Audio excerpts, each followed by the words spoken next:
आज की इस वीडियो में हम अपकमिंग नर्सिंग ऑफिसर एग्जाम के लिए इस क्वेश्चन को सॉल्व करेंगे। आज की सीरीज का सबसे फर्स्ट क्वेश्चन है हमारा, how many items are included in WHO surgical safety checklist.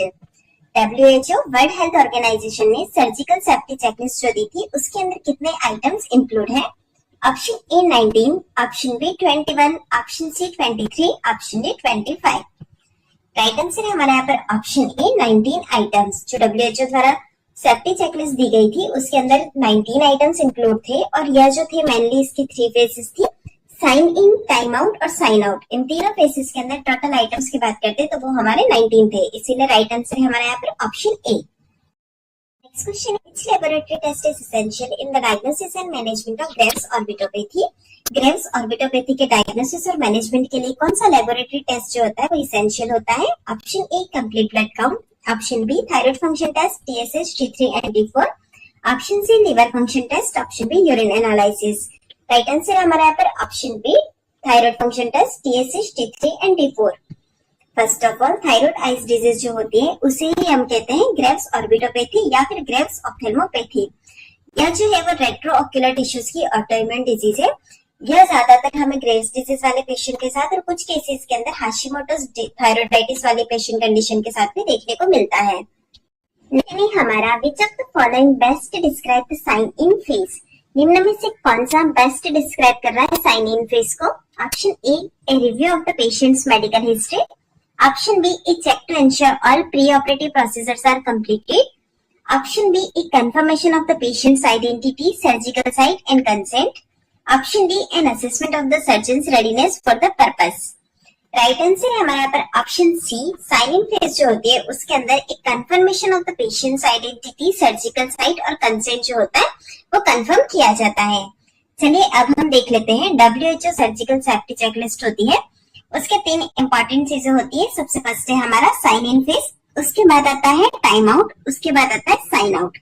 अगर आपको इसे याद रखना हो तो आप डायरेक्ट इसको इस तरह से याद रख सकते हो, साइन इन, टाइम आउट और साइन आउट, यानी कि सिटो सो, इस तरह से आप इसको याद रख सकते हो। साइन इन फेज जो होती है उसका मतलब है before induction of anaesthesia. Time out जो होता है वो होता है before start of surgical intervention, just like skin incision. Next आता है हमारा साइन आउट। साइन आउट मतलब before any member of the team leaves the operating room. Next question है हमारा, what is the primary treatment approach for a patient with Cushing syndrome caused by adenoma. हमें यहाँ पर एक condition दी गई है Cushing syndrome वाली, और यह जो सिंड्रोम है वह एड्रिनल एडिनोमा की वजह से हुआ है। तो यहाँ पर हमारी प्राइमरी ट्रीटमेंट अप्रोच क्या रहेगी? Option A radiological test, option B lifestyle modification alone, option D thyroidectomy, option D adrenalectomy. Right answer है हमारा यहाँ पर ऑप्शन डी एड्रिनलेक्टोमी, क्योंकि हमें यहाँ पर जो कॉज दिया है वो है हमारा एड्रिनल एडिनोमा, इसीलिए हमारा राइट आंसर ऑप्शन डी एड्रिनलेक्टोमी को जाएगा। अब हम देखेंगे एड्रिनल एडिनोमा क्या होता है। एड्रिनल एडिनोमा एक बिनाइन ट्यूमर होता है एड्रिनल ग्लैंड का। कुशिंग सिंड्रोम जिसके अंदर की आपको कोर्टिसोल का लेवल एक्सेस देखने को मिलता है, जिसके लिए हम एड्रिनलेक्टोमी यूजुअली परफॉर्म करते हैं क्योंकि यहाँ पर कोर्टिसोल का ओवर प्रोडक्शन हो रहा है। एड्रिनलेक्टोमी का मतलब है removal of the affected adrenal gland. Next question है हमारा, which of the strategies can help prevent dialysis disequilibrium syndrome. निम्न में से कौन सी ऐसी स्ट्रेटेजी है जो कि हमें हेल्प करेगी डायलिसिस डिसइक्विलिब्रियम सिंड्रोम से प्रिवेंट होने के लिए? Option A increasing the dialysis flow rate, option B using a lower dialysis sodium concentration, option C shortening the duration of dialysis session, option D increasing the ultrafiltration rate. Right answer है हमारे यहाँ पर option B. अगर हमें dialysis disequilibrium syndrome को prevent करना है तो उसके लिए हम यूज करेंगे lower dialysis sodium concentration. Lower dialysis sodium concentration use करने से हमारा ऑस्मोटिक बैलेंस जो होता है वो स्टेबल मेंटेन करने में हेल्प होता है ड्यूरिंग डायलिसिस। इसी के साथ ही यह रेड्यूस करता है उस रिस्क फैक्टर को जो कि रैपिड और पोटेंशियली हार्मफुल शिफ्ट हो जाने की वजह से होते हैं सॉल्यूट्स के, जिसकी वजह से हम प्रिवेंट कर सकते हैं डायलिसिस डिसइक्विलिब्रियम सिंड्रोम को। नेक्स्ट क्वेश्चन है हमारा, what is the primary treatment option for polycythemia vera. Polycythemia vera disease condition के अंदर प्राइमरी ट्रीटमेंट ऑप्शन क्या होता है? Option A corticosteroid, option B phlebotomy, option C antiviral drug, option D anticoagulants. Right answer है हमारे यहाँ पर option B phlebotomy. Polycythemia vera is an uncommon myeloproliferative neoplasm in which the bone marrow makes too many red blood cells. Polycythaemia विरा जिसे कि हम short में PV भी लिखते हैं, यह एक माइलोप्रोलिफरेटिव नियोप्लाज्मा है जिसके अंदर की बॉन मेरो जो है वो कुछ ज्यादा आरबीसी का फॉर्मेशन करती है। इसे ट्रीट करने के लिए हम फ्लेबोटोमी करते हैं। फ्लेबोटोमी के अंदर क्या होता है कि रेगुलरली रिमूव किया जाता है ब्लड को, जिससे क्या होता है कि रेड ब्लड सेल मास जो पॉलीसाइथेमिया विरा के अंदर इंक्रीज था वो रिड्यूस कर सके, जिसकी वजह से हम थ्रोम्बोसिस जैसी कॉम्प्लिकेशंस को प्रिवेंट कर सकते हैं। नेक्स्ट क्वेश्चन है हमारा, which of the following cause is associated with cardiac arrest during medical emergency. निम्न में से कौन सा ऐसा कॉर्ड है जो कि एसोसिएट है हमारा cardiac arrest during medical emergency से? Option A code blue, option B code pink, option C code red, option D code black. Right answer है हमारा यहाँ पर ऑप्शन ए कॉर्ड ब्लू। इसमें हमें चार ऑप्शन दिए गए हैं। एक ही कॉर्ड ब्लू जो कि कार्डियक अरेस्ट के लिए होता है। नेक्स्ट है हमारा ऑप्शन बी कॉर्ड पिंक जिसके अंदर इन्फेंट और चाइल्ड अबडक्शन के लिए होता है। कॉर्ड रेड फायर के लिए है और कॉर्ड ब्लैक यानी बॉम्ब और थ्रेट के लिए है। नेक्स्ट क्वेश्चन है हमारा, in which of the following condition is halo traction most commonly used. कौन सी ऐसी कंडीशन है जिसके अंदर कि हम हेलोट्रैक्शन का मोस्ट कॉमनली यूज में लेते हैं? Option A osteoporosis, option B cervical spine fractures, option C thoracic scoliosis, option D lumbar disc herniation.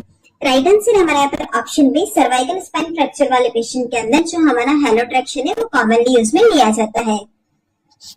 Next question है हमारा, what is the primary function of a monopolar cautery? Monopolar cautery device का primary function क्या है? Option A to cut tissue with a laser beam, option B to coagulate and cut tissue using electric current, option C to provide suction during surgery, option D to administer local anaesthesia. Right answer है हमारे यहाँ पर option B. Monopolar cautery device जो होती है वो हम इसलिए यूज में लेते हैं, यह कोएगुलेट करती है और टिश्यूज को कट कर सकते हैं विद इलेक्ट्रिक करंट। यह ज्यादातर ओटी में यूज में ली जाती है। नेक्स्ट क्वेश्चन है हमारा, which of the following complication is associated with improper insertion of the Guedel airway. निम्न में से कौन सा ऐसा कॉम्प्लिकेशन है proper insertion of the Guedel airway की वजह से एसोसिएट होता है? Option A increased airway patency, option B improved oxygenation, option C airway obstruction, option D enhanced gag reflex. Right answer हमारे यहाँ पर ऑप्शन सी एयरवे ऑब्स्ट्रक्शन। जैसा कि आप यहाँ इस इमेज के अंदर देख रहे हैं, यह है हमारा गुडल एयरवे का इमेज। यहाँ पर हर किसी का कलर अलग अलग है, कलर के अकॉर्डिंग इनका साइज भी अलग अलग होता है। साइज की बात की जाए तो यह एस्टिमेटेड वेट और ओरल कैविटी के साइज पर डिपेंड करता है।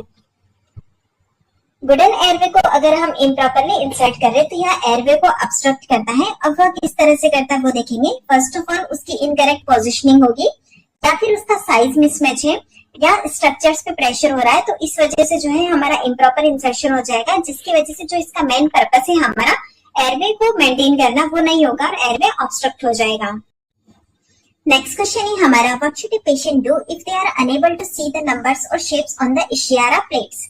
इशियारा प्लेट्स पे जो नंबर्स और शेप्स दिए गए हैं उसे वो पेशेंट जो है वो देख नहीं पा रहा है, तो यहाँ पर हमें क्या करना चाहिए? Option A ignore the result and proceed with normal activities, option B try to guess the numbers और shapes, option C report the difficulty to the examiner and consider further testing, option D assume they have perfect colour vision. Right answer हमारा यहाँ पर option C report the difficulty to the examiner and consider further testing. हमें यहाँ पर जो चीज दी गई है वो है हमारी इशियारा प्लेट्स। इशियारा प्लेट्स का यूज हम इशियारा टेस्ट को करने के लिए करते हैं, जिससे कि हम कलर ब्लाइंडनेस को डिटेक्ट कर सकते हैं। स्पेशली जो रेड ग्रीन कलर ब्लाइंडनेस होती है उसको डिटेक्ट करने के लिए इसको यूज में लिया जाता है। इसके अंदर अलग अलग नंबर प्लेट्स होती है, जिसे कि हम पेशेंट को रीड करने के लिए देते हैं कि हाँ उसने आइडेंटिफाई कर पा रहा है या नहीं। जैसा कि आप इस भी देख रहे होंगे, यह जो प्लेट्स होती है उसे इशियारा टेस्ट के अंदर यूज में लिया जाता है। अगर पेशेंट जो है वो करेक्ट नंबर आइडेंटिफाई नहीं कर पा रहा है तो हमें यहाँ पर जो है उसे आगे रिपोर्ट करने की जरूरत है। नेक्स्ट क्वेश्चन है हमारा, in the following all are the contraindications for measurement of rectal temperature except. निम्न में से कौन से रेक्टल टेम्परेचर मेजरमेंट के लिए कॉन्ट्राइंडिकेशन है सिवाय एक को छोड़ के? Option A colon surgery, option B haemorrhoids, option C diarrhoea, option D constipation. Right answer हमारा पर ऑप्शन डी कॉन्स्टिपेशन। कॉन्स्टिपेशन के अलावा यहाँ पर तीन ऑप्शन जो दिए गए, colon surgery, hemorrhoids, piles, diarrhoea, इस कंडीशन के अंदर रेक्टल टेम्परेचर मेजरमेंट करना कॉन्ट्राइंडिकेशन होता है। हमने टेम्परेचर मेजरमेंट के अलग अलग रूट देखे थे, जैसे कि axillary, oral, tympanic membrane, rectal temperature. उसमें से जो रेक्टल टेम्परेचर है हमारा, वो मोस्ट एक्यूरेट मेथड है मेजरिंग कोर बॉडी टेम्परेचर।